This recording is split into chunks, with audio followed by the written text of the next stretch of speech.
vu de plus en plus d'engins venir déblayer les entrées de tunnels bombardés. Tout cela a été observé par ces images satellites. Mais aujourd'hui, CNN publie un chiffre impressionnant. 50 des 69 entrées de tunnels touchées par les États-Unis et Israël dans des frappes ont été dégagées par les Iraniens. Elles sont situées dans 18 installations de missiles souterraines.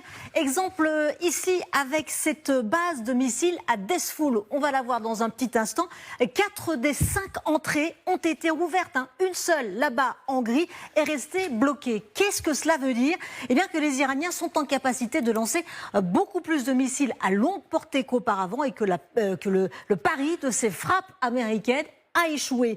L'idée était en effet de condamner les entrées, de détruire les routes plutôt que de détruire les sites. Certains sont profondément enfouis, comme cette base à Yazd, très difficile d'accès, indestructible grâce à leurs roches granitiques, comme donc par exemple ici. Et les Américains ont aussi voulu épargner leurs super bombes perforantes, comme la GBU 57, qui a été utilisée en juin dernier. La tactique était donc de condamner les entrées, en espérant que les Iraniens ne puissent plus y accéder. Ici à Yazd, par exemple, on a rapidement vu des travaux de maintenance sur le site.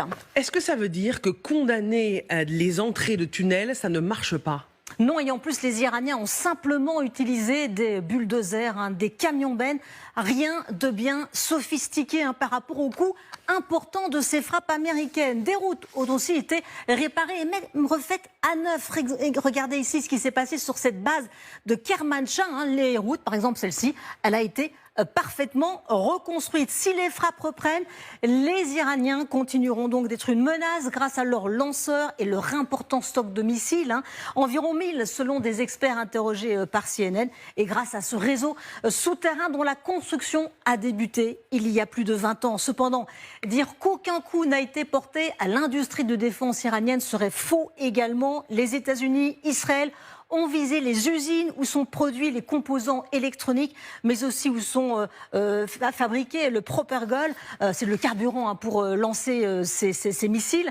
Mais ce qui est sûr aussi, c'est que l'un des 5 objectifs de guerre donnés par Donald Trump, c'est-à-dire la destruction complète des capacités de missiles iraniennes et des lanceurs, n'a pas été atteint à cette heure.